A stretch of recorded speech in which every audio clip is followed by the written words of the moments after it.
There exists a type of creature in this world. They have been discovered by a few people, but their existence has never been confirmed. We collectively refer to such creatures as unidentified mysterious animals, UMA, or unconfirmed biological entities. Hello everyone. Welcome to the World in 10 Minutes series. Bigfoot, or wild men, are highly intelligent primates whose existence has not been confirmed. For centuries, legends of wild men have persisted worldwide. As one of the most prominent categories in UMA studies, wild men have always been a major focus of attention.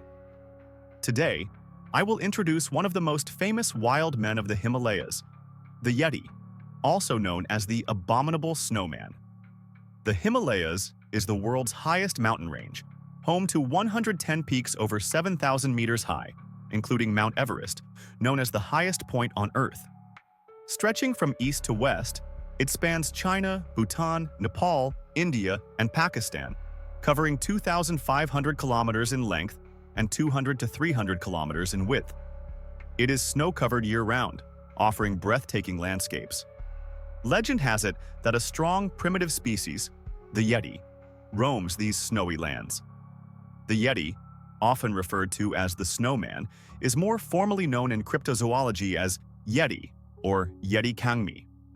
This name originates from the Sherpa people, who live on both sides of the Himalayas and have passed down stories of this creature for generations. It is typically described as a large, hair-covered primate with long forearms, wide palms, and a bipedal gait, though some accounts describe it as hunchbacked or walking on all fours.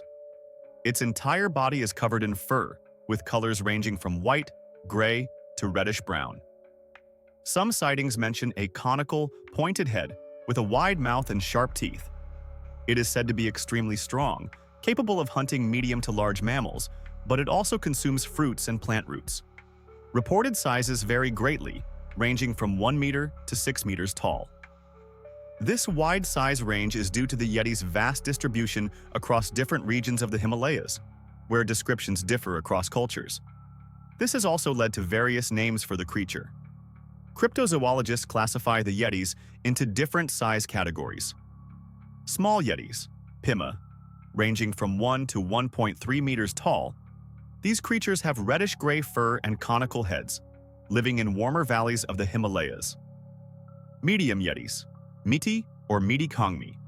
Standing 1.7 to 2 meters tall, these Yetis have short, reddish-brown fur, pointed heads, massive mouths, and sharp teeth. They inhabit forests and valleys at altitudes between 4,500 to 5,500 meters and are the most frequently sighted. Large Yetis, Zute or Zute, around 2.4 meters tall, these Yetis are said to walk on all fours but occasionally stand on 2 legs. They are incredibly strong, capable of killing yaks on their own, and are found between 4,000 to 4,500 meters in snowy mountains. Giant Yetis, Nyalmo, ranging from 4 to 6 meters tall, their existence is more mythological due to their unprecedented size for primates. These Yetis are said to dwell in remote snowy peaks above 4,500 meters, preying on yaks, mountain goats, and sometimes even humans. However, based on my research, these classification methods are not standardized. There are at least 3 different classification systems, highlighting regional variations in descriptions. The first reason for these differences is the broad geographical range of Yeti legends, leading to inconsistencies between cultures.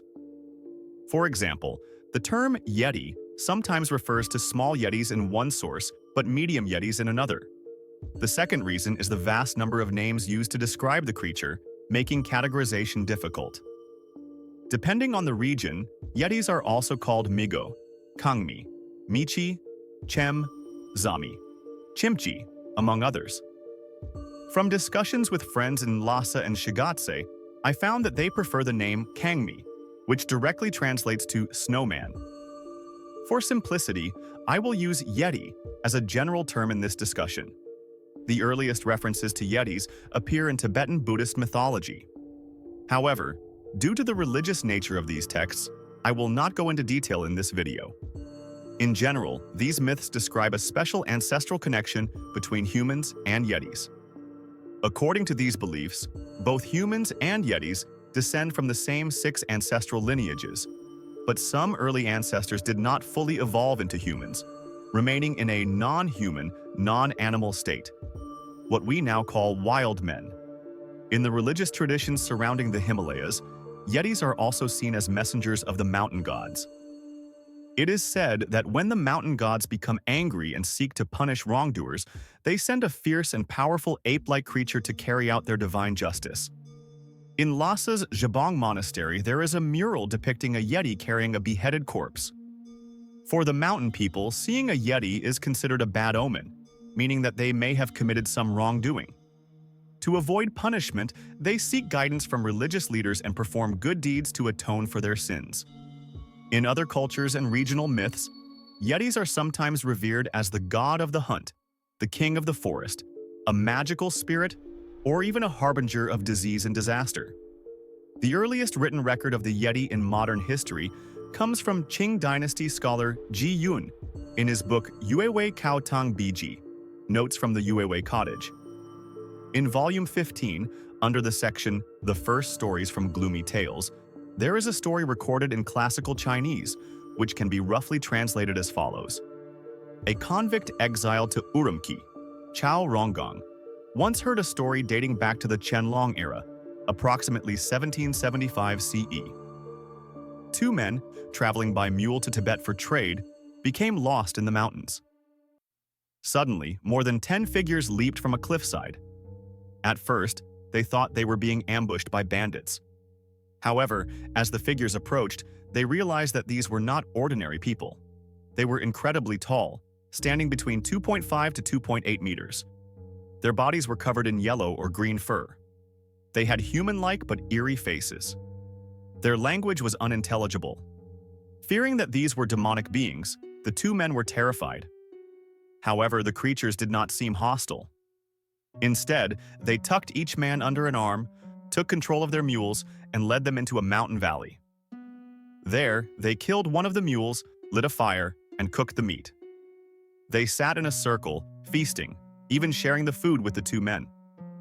After eating, the creatures patted their bellies in satisfaction and let out a loud, eerie roar, described as similar to a horse's whinny. They then picked up the 2 men again, leaped across several mountains with incredible agility, and finally dropped them off near a major road. Before leaving, they even gifted each man a valuable piece of turquoise before disappearing into the wilderness. This book was completed in 1798, making it the earliest known written record of Yetis in Chinese literature. The second recorded mention of Yetis appeared about 34 years later, in 1832. British naturalist and ethnologist Brian Houghton Hodgson published an article in the Journal of the Asiatic Society titled On the Mammals of Nepal. In this article, he stated that his hunter friends had once spotted a hairy, ape-like creature in Nepal's mountainous forests. It was covered in long black hair. It had no tail. The hunters mistook it for a demon and fled without shooting at it.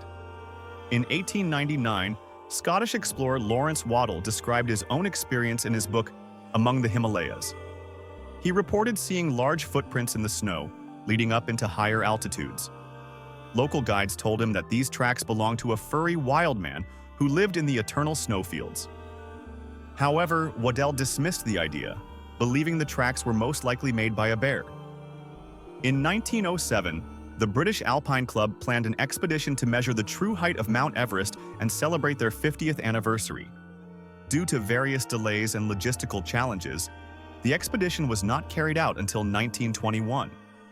The team leader, British explorer Charles Howard Berry, later compiled his findings in a book titled Mount Everest Reconnaissance.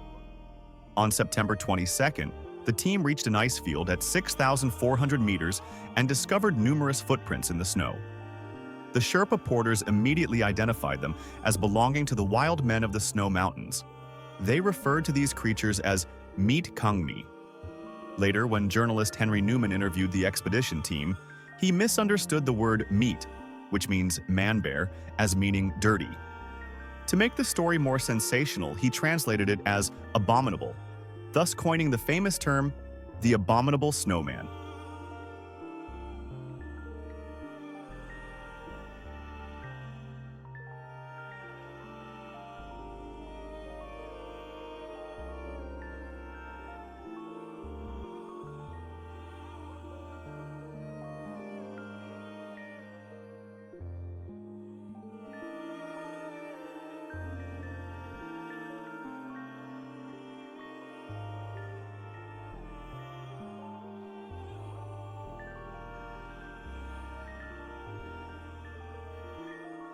In 1925, Greek photographer N.A. Tombazi was exploring the Zemu Glacier in the Himalayas at an altitude of about 4,600 meters when he spotted a tall, human-like creature. The creature appeared dark against the snow, was completely unclothed, and walked upright. At times, it would pause to pull up vegetation from the snow-covered ground. Tombazi was able to observe it for only a minute before it disappeared into the bushes. Later, when he and his companions descended the mountain, they found the creature's footprints. The footprints were similar in shape to human footprints, measuring about 20 centimeters long. However, no photographic evidence was taken, and Tombazi himself did not believe in the existence of Yetis. He recorded this experience in his book, Exploration of Kangchenjunga's Southern Face, where he suggested that what he saw was probably a traveler or a hermit. That explanation seems rather amusing to me. After all, what kind of traveler walks around naked in the freezing Himalayas at 4,600 meters? As more and more reports of Yeti sightings emerged, they began to attract the attention of explorers and biologists. From the 1950s onward, the search for Yetis reached its peak. Since many sightings were reported and the internet is filled with unreliable sources, I will highlight the most significant events. In the autumn of 1951, British mountaineer Eric Shipton took the first known photograph of what was believed to be a Yeti footprint on Mount Everest.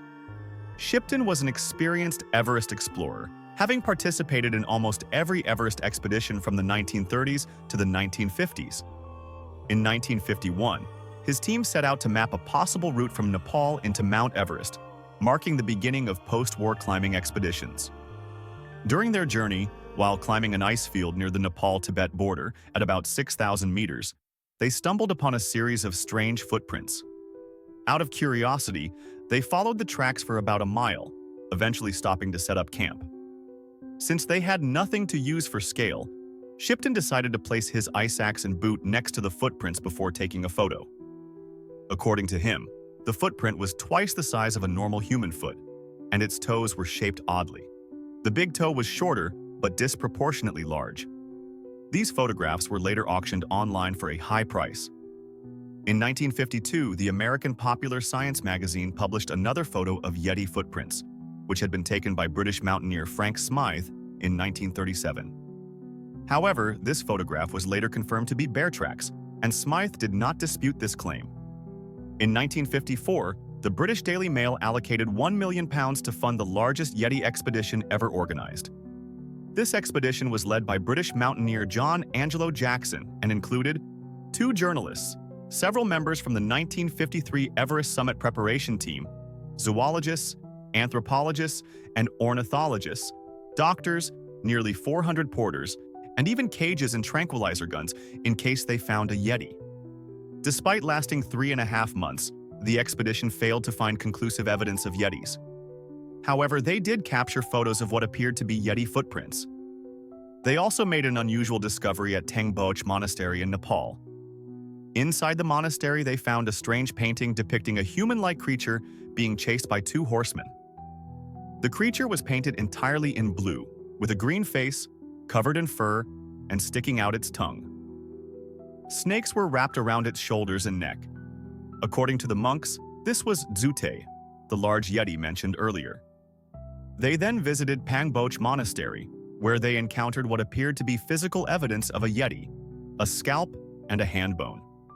Monks in the monastery claim that these remains belong to a friendly Yeti.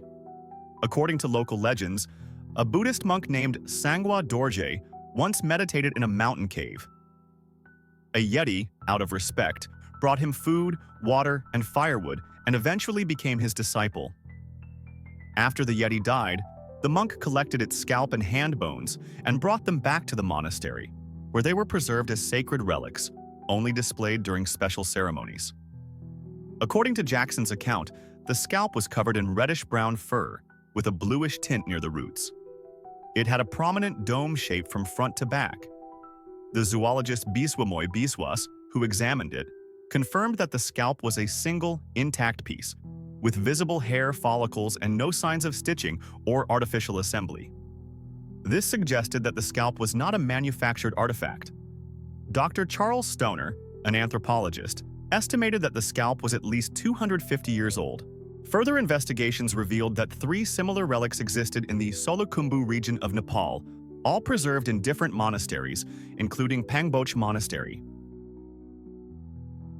There was reportedly another, even older Yeti scalp stored at Rongbuk Monastery in Tibet, but it was later damaged or lost under unknown circumstances. British naturalist Frederick Jones conducted a study on the hair samples from the Pangboch Monastery scalp and concluded that the hairs did not belong to a bear or any known primate. Instead, they closely resembled the shoulder hair of a hoofed animal. In 1960, New Zealand explorer Sir Edmund Hillary, the first person to summit Mount Everest, led an expedition to the Himalayas in search of more evidence of Yetis. He successfully borrowed the Yeti scalp from Kumjung Monastery and took it to London for examination. Many scientists analyzed the scalp, but none could match its hair to any known animal species. Among the examiners was cryptozoologist Bernard Heuvelmans, who concluded that the scalp most likely came from a type of Himalayan antelope. Additionally, 2 zoologists on the expedition created a replica Yeti scalp using the fur of a golden snub-nosed monkey. The imitation was nearly identical to the original. Although this seemed to solve the mystery, a major question remained. If the sacred relic had been preserved for centuries, why would it have been made from another animal's fur? Jackson suggested that the scalp must symbolize some extinct or forgotten animal, and the locals refused to discuss the Yeti or the relic in detail. Starting in 1957, the United States sent multiple expeditions to the Himalayas to search for Yetis. In 1959, the FBI signed an agreement with the Nepalese government, outlining official regulations for Yeti expeditions. The document contained 3 main rules. Expedition teams had to purchase an entry permit for 5,000 Nepalese rupees. If a Yeti was found, it could be photographed or captured alive but could not be killed unless absolutely necessary. Any dead or captured Yeti had to be handed over to the Nepalese government. Any proof of the Yeti's existence had to be reported immediately to the Nepalese government and could not be publicized without official permission. This document formally authorized the exploration of the Himalayas and indirectly confirmed that the FBI believed in the Yeti's possible existence. The year 1959 was a significant one for Yeti-related events. That same year, American explorer Tom Slick led an expedition into the Himalayas and made 2 major discoveries. His team collected Yeti feces and found an unknown parasitic worm inside. Expedition member Peter Byrne stole a bone from the Yeti hand at Pangboch Monastery, replacing it with a human bone and smuggling it to India. Later, actor James Stewart helped smuggle the relic out of India by hiding it inside his wife's lingerie and bringing it to London for analysis. In 1992, the American TV show Unsolved Mysteries investigated the stolen hand bone. Anthropologist George Agagino stated that the bone was similar to human tissue but not human. Strangely, after the episode aired, the entire Pangboch hand was stolen and illegally auctioned. Its current whereabouts are unknown. Today, the scalp and hand relics at Pangboch Monastery are replicas, created in 2010. Another significant event in 1959 took place in China. Professor Shang Yuchang of Peking University's School of Life Sciences led a scientific expedition to Mount Everest. On May 19th, while recording data inside his tent, he suddenly heard 2 gunshots. A Tibetan translator named Tashi ran in, shouting that he had just seen a hairy Yeti descending from the valley. Frightened, he fired 2 shots, but it was too dark to hit the target, and the Yeti escaped. On June 17th, the team camped at an altitude of over 6,000 meters. The next morning, Tashi claimed that a Yeti had wandered around the campsite all night, preventing him from sleeping. That night, the team heard strange sounds, possibly bone crunching or a creature rummaging through food cans. On June 19th, the entire expedition discovered a trail of large footprints leading from their camp to a nearby rocky riverbank 30 meters away. On June 24th, while exploring the Kama Valley, a Nepali resident living in China reported that a Yeti had killed his yak the previous night. The team rushed to investigate and found a black yak with a torn throat, dead in the snow. The villager handed Professor Shang a tuft of brown hair, which he had found near the yak's body. When the hair sample was brought to Beijing for analysis, results showed that it did not belong to any known primate species. The final major event of 1959 was the infamous Dyatlov Pass incident. Between February 1st and 2nd, 9 Soviet hikers mysteriously died in the Ural Mountains, in what remains one of the most perplexing unsolved cases in history. According to the World Report, among the 9 victims of the Dyatlov Pass incident, 6 died from hypothermia, while 3 succumbed to severe physical trauma. The injuries included blunt force skull fractures and rib fractures caused by immense pressure, similar to a high-impact collision. One female victim's eyes and tongue had been removed, adding to the mystery. Reconstructions of the incident's timeline suggest that something unknown and sudden caused them to flee their tent without proper clothing, running into the freezing wilderness. The incident was linked to Yetis because the Soviet military discovered a note on one of the hikers' newspapers, which read, "From now on, we know Yetis exist." Additionally, a camera belonging to one of the victims contained a strange, blurry photograph. Like many UMA-related photos, the poor quality makes it difficult to analyze. I will cover Russian Yeti stories in a separate video in the future. In 1974, a 19-year-old Nepalese shepherd, Lakpa Doma, was attacked by a Yeti while herding yaks. He recalled that the ground trembled, and his yaks became restless. Suddenly, a huge creature grabbed his hair and clothing from behind, lifting him up and throwing him into a freezing river. He then saw the Yeti kill 3 yaks effortlessly before crossing the stream and disappearing. Its walking posture was unusual, and Nepalese authorities reportedly confirmed the attack at the time. To this day, Lakpa still has scars on his back from the incident. In 1986, Italian explorer Reinhold Messner claimed to have seen a Yeti while trekking in the Tibetan Himalayas. He described the creature as nearly 7 feet tall, walking on 2 legs with long brown-black fur. Its head hair was long, its legs were short compared to its body, and its face was white. Messner also noted that it was strong, agile, and emitted a strange growling sound. Just before the creature disappeared into the forest, he briefly saw its eyes and teeth, which convinced him it was not human. 21st Century Yeti Investigations. In 2008, the American paranormal reality TV show Destination Truth aired an episode dedicated to investigating the Himalayan Yeti. Host Josh Gates and his team traveled to Nepal, starting from the Kumjung Monastery, where they were shown the legendary 400-year-old Yeti scalp. Unfortunately, due to the Pangboch Monastery theft incident and religious concerns, the monks refused to allow any sample collection. However, they pointed the team toward locations where Yetis were reportedly sighted. That night, at an altitude of around 4,000 meters, the team set up infrared cameras near a riverbank. Josh Gates himself used thermal imaging equipment to scan the surrounding mountains. Around 1 a.m., they discovered a massive footprint.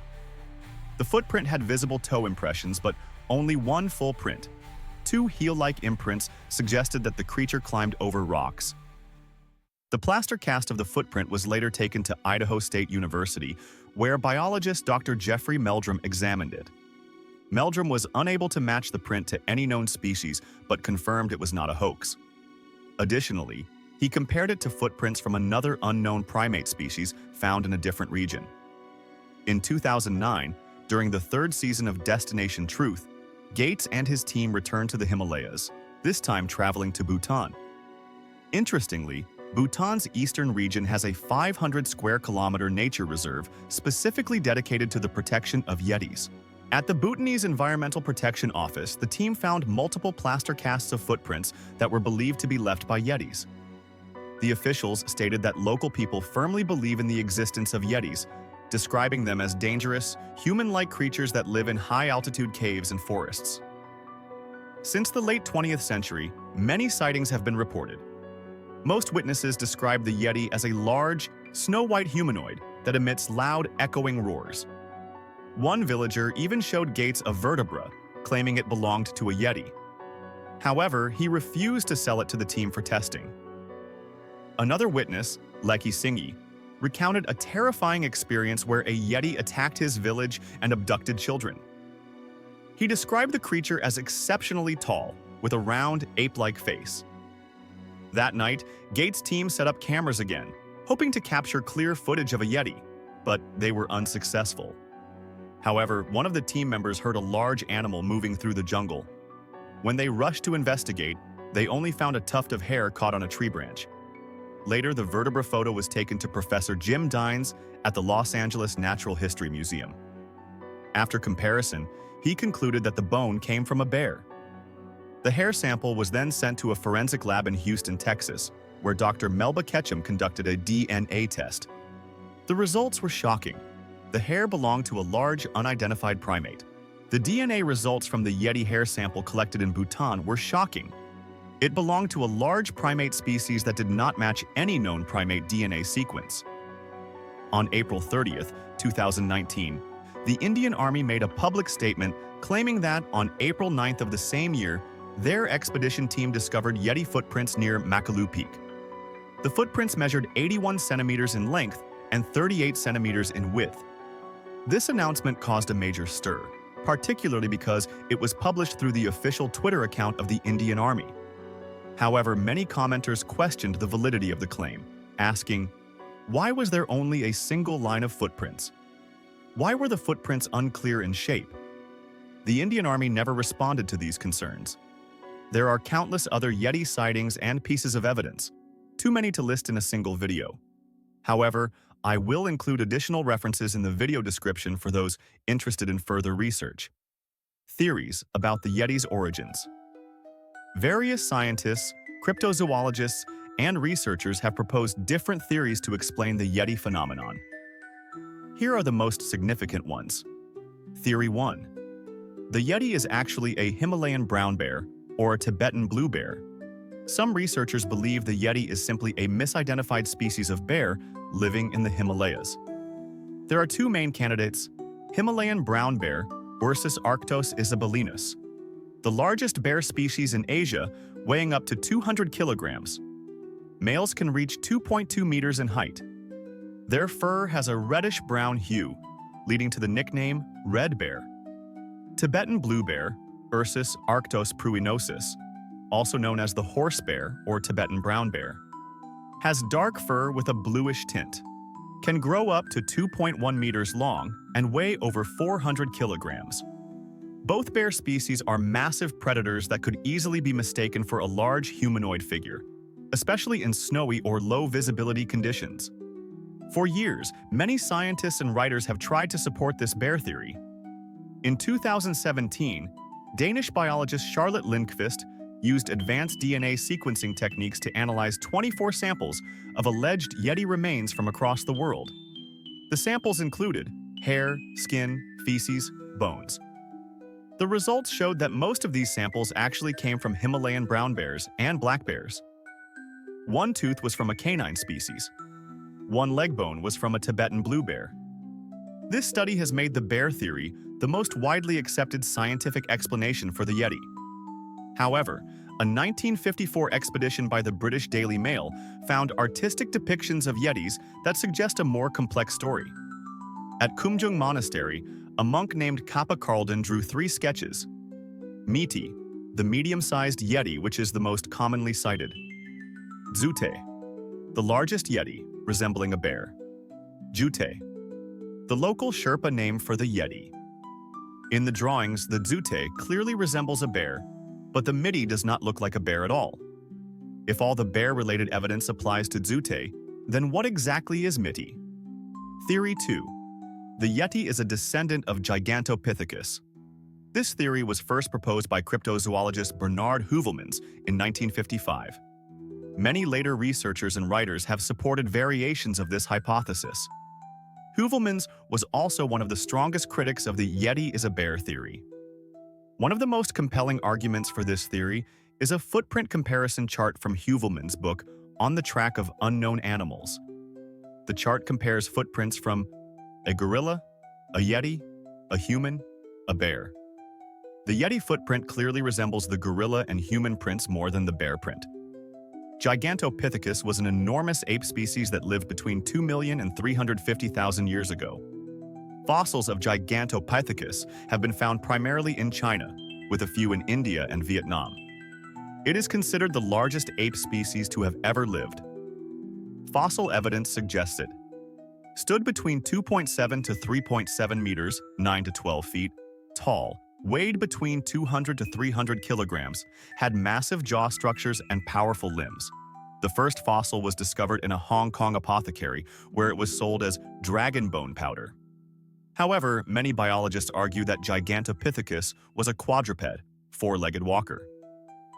If the Yeti were a descendant of Gigantopithecus, it would have needed to evolve into a biped, two-legged walker, similar to early humans.